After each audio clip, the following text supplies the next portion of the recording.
Hello everyone, welcome to my channel. कैसे हैं आप सब? उम्मीद करती हूँ आप सब बहुत अच्छे होंगे। तो आज मैं घर और किचन से रिलेटेड कुछ ऐसे टिप्स लेकर आई हूँ जो आपकी डेली लाइफ में बहुत काम आएंगे। साथ में पैसे और समय दोनों की ही बचत होगी। तो प्लीज़ वीडियो को पूरा देखिएगा। अच्छी लगे तो लाइक एंड शेयर कर दीजिएगा। चैनल पर पहली बार आए हैं तो सब्सक्राइब करके बेल आइकन ज़रूर प्रेस कर दीजिएगा ताकि मेरी हर वीडियो की नोटिफिकेशन सबसे पहले आप तक पहुँचे। आज का पहला टिप्स है टाई को लेकर। बच्चों की टाई बहुत ज़्यादा हो जाती है क्योंकि बच्चों की क्लास यानी सेक्शन चेंज होती है तो ड्रेस और साथ साथ टाई भी चेंज हो जाते हैं। तो ऐसे बहुत सारे टाई पड़े रहते हैं, बड़ों के भी रहते हैं। तो हमें लगता है हम इसका किस तरह से यूज़ ले सकते हैं, ये ऐसे ही बेकार पड़ा रहता है। तो आप इसका बहुत ही अच्छा यूज़ ले सकते हैं। हम लेडीज़ के पास क्लचर बहुत ज़्यादा होते हैं, हर ड्रेस या फिर साड़ी की मैचिंग तो रखते ही हैं, लेकिन अगर हम इसे सही से ना रखें तो ये बहुत जल्दी टूट जाती है और ये भी बहुत महंगा आता है। तो आप टाई का इस्तेमाल कर सकते हैं। जितने भी टाई है उसमें एक हल्का सा नॉट लगा दें और नॉट लगाने के बाद कहीं पर भी कील है, हैंगर है तो उसमें इसको टांग दें और टांगने के बाद इस तरह से जितने भी क्लचर हैं उसको इसमें लगा दीजिए।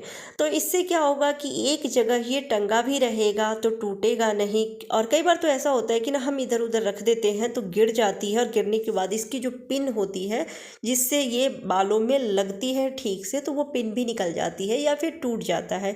ये बहुत ही महंगे आते हैं आजकल। तो छोटा से छोटा भी अगर क्लचर लेते हैं तो वो 20-30 रुपये में आती है।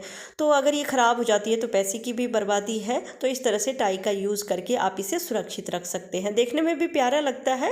तो कैसा लगा आपको ये आइडिया कमेंट करके ज़रूर बताइएगा। चलिए आज का दूसरा टिप्स देख लेते हैं। तो दूसरा टिप्स है लकड़ी को लेकर। लकड़ी की गेट हो या फिर विंडो, समय के साथ साथ उस पर धूल मिट्टी बैठ जाती है और अगर हम इसे वक्त पे क्लीनिंग नहीं करते हैं तो एक टाइम के बाद इसकी जो शाइन है वो बिल्कुल ही चली जाती है, जो चमक है वो कम हो जाती है। तो देखने में अच्छा नहीं लगता है। और अभी दिवाली का टाइम आ रही है तो दिवाली में तो हम घर के हर एक कोने की साफ सफाई करते हैं। तो गेट और विंडो की भी साफ सफाई या फिर लकड़ी के जितने भी फर्नीचर है उसकी भी साफ सफाई ज़रूर करते हैं।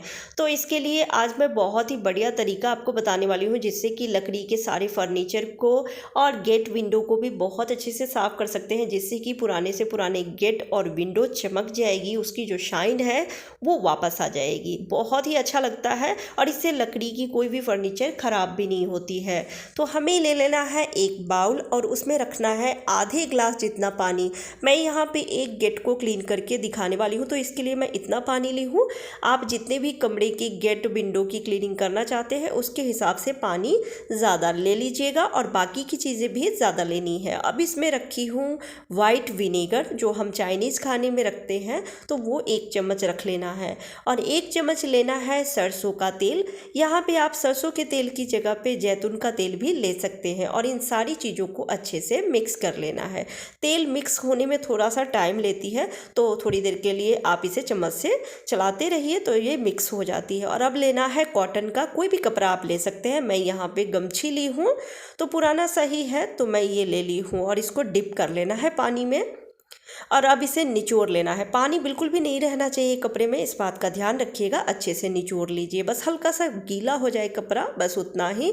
और अब इससे जितने भी विंडो है, गेट है या लकड़ी की जो भी फर्नीचर है उसे क्लीन कर सकते हैं। जब इस तरह से आप क्लीनिंग करेंगे तो जो चमक है जो चली गई थी वो वापस आ जाएगी। आप देखेंगे सारे ही फर्नीचर चमक उठेंगे, ऐसा लगेगा जैसे बिल्कुल नया है। और साथ में जो भी धूल डस्ट इस पे बैठा हुआ है वो भी अच्छे से क्लीन हो जाती है क्योंकि कपड़ा हल्का सा गीला होता है इस वजह से। तो इस तरह से दिवाली से पहले आप घर के हर एक विंडो और गेट की या फिर लकड़ी के जितने भी फर्नीचर है उसे क्लीनिंग कर सकते हैं। बहुत ही बढ़िया तरीका है। मैं एक तरफ से अभी गेट को साफ की हूँ, दूसरी तरफ अभी क्लीन नहीं की हूँ और मैं आपको दिखाती हूँ कि दूसरे साइड कैसा है। और अभी फ्रंट साइड क्लीन कर ली हूँ तो इसकी चमक आप देख सकते हैं। तो इस तरह से जितने भी गेट है विंडो है आप इसकी क्लीनिंग कर सकते हैं। बहुत ही बढ़िया तरीका है, गेट भी ख़राब नहीं होगी और चमक भी आ जाएगी। तो दिवाली से पहले इस तरह से आप घर के हर एक विंडो और फर्नीचर की क्लीनिंग कर सकते हैं। कैसा लगा आपको ये आइडिया कमेंट करके ज़रूर बताइएगा। अगला टिप्स है चाय के कप को लेकर। चाय का कप तो हम सभी रखते ही हैं, चाय पीते हैं इसमें, लेकिन कई बार ऐसा होता है कि इसमें चाय की बदबू आती है। चाहे कितने अच्छे से भी इसको क्यों न धो ले, लेकिन फिर भी थोड़ी सी स्मेल आती ही रहती है। अब इस स्मेल को हम कैसे भगाएं, कैसे दूर करें? तो इसके लिए हमें ले लेना है न्यूज़पेपर। न्यूज़पेपर किसी भी तरह की स्मेल को अपने अंदर एब्जॉर्ब कर लेती है, तो हमें न्यूज़पेपर के छोटे छोटे टुकड़े कर लेने हैं और जितने भी कप है उसमें थोड़ा थोड़ा न्यूज़पेपर भर देना है। और भरने के बाद इसे हमें रख देना है तवे पर। रोटी बनाते हैं या फिर पराठे बनाते हैं तो आप देखेंगे तवा काफ़ी देर तक गर्म रहती है, तो आपको अलग से तवा गर्म करने की ज़रूरत भी नहीं पड़ेगी। जब हम रोटी बना लेते हैं या पराठे बना लेते हैं तो तवा जब थोड़ा सा ठंडा हो जाए, बहुत ज़्यादा गर्म नहीं होना चाहिए, इस बात का ध्यान रखिएगा, नहीं तो कप जो है वो टूट सकती है, क्रैक हो सकती है। जब लो टेम्परेचर पर आ जाए तब आप कप को रख दीजिए और रखने के बाद उसे छोड़ दीजिए। जब तवा अच्छे से ठंडी हो जाएगी तो फिर सारे कप को निकाल लीजिए और जो न्यूज़पेपर रखे हैं वो भी निकाल के हटा लीजिए और फिर अच्छे से इसे एक बार दोबारा से वॉश कर लीजिए। इससे जो भी चाय की स्मेल आ रही थी कप से, वो स्मेल भी दूर हो जाएगी। और कई बार होता है कि चाय के जो दाग है वो कप में लग जाते हैं, तो वो भी क्लीन हो जाएगी। बहुत ही बढ़िया और यूजफुल टिप्स है, ट्राई करके जरूर देखिएगा। अगला टिप्स है तवा से रिलेटेड। जब हम पराठे बनाते हैं तब तवा का हाल बहुत ज़्यादा बुरा हो जाता है, काले हो जाते हैं और जो तेल घी हम यूज़ करते हैं उसकी चिकनाई बैठ जाती है। अब इसे हम कैसे क्लीन करें? लोहे की तवा है तब तो ये बहुत जल्दी काले होते हैं, इसे क्लीन करना बहुत ज़्यादा मुश्किल रहता है। तो इसके लिए आप क्या करें, जब आप रोटी या पराठे बनाते हैं तो बनाने के बाद आप देखेंगे तवा काफ़ी देर के लिए गर्म रहती है, तो गर्म तवा पर ही हमें शैम्पू रख देना है। 2 चम्मच जितना आप शैम्पू ले सकते हैं, जो भी शैम्पू आप यूज़ करते हैं ले लीजिए। और अब रखना है 1 चम्मच भर के नमक और 1 चम्मच जितना विनेगर।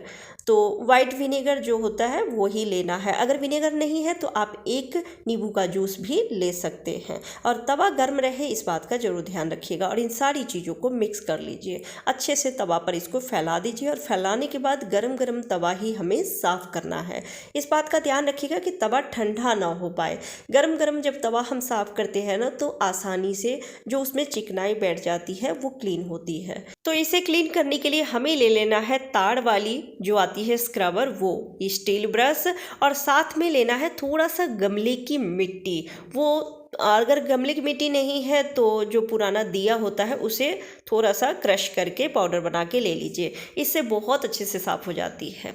अगर बहुत ज़्यादा तवा काला है तो थोड़ा टाइम लगेगा, लेकिन अगर कम गंदा है तब तो आप देखेंगे मिनटों में ही तवा चमक जाएगी। तो मुझे थोड़ा टाइम लग रहा है क्योंकि मैं काफ़ी टाइम से इसको अच्छे से क्लीन नहीं की थी और पूरे पराठे बच्चे रोज़ फरमाइश करते हैं, बनती है, तो इस वजह से तवा बहुत ज़्यादा ही काला हो गया था। तो मैं इसे साफ़ कर ली हूँ और अब धो के आपको दिखाती हूँ कि काफ़ी हद तक ये क्लीन हो गई है। जब मैं दोबारा इस टिप्स को फिर से ट्राई करूँगी तब ये बहुत ही अच्छे से साफ़ हो जाएगी। ये बहुत ही बढ़िया तरीका है। इस तरीके से अगर आपके भी कोई भी कढ़ाई या तवा गंदा है तो इस तरीके से साफ़ कर सकते हैं। ये बहुत ही बढ़िया टिप्स लगा मुझे, आप भी एक बार ट्राई करके ज़रूर देखिएगा। कैसा लगा आपको बाकी के टिप्स कमेंट करके ज़रूर बताइएगा। अच्छी लगी हो तो वीडियो को लाइक एंड शेयर कर दीजिएगा। चैनल पर पहली बार आए हैं तो सब्सक्राइब जरूर कर लीजिएगा। Bye bye, take care.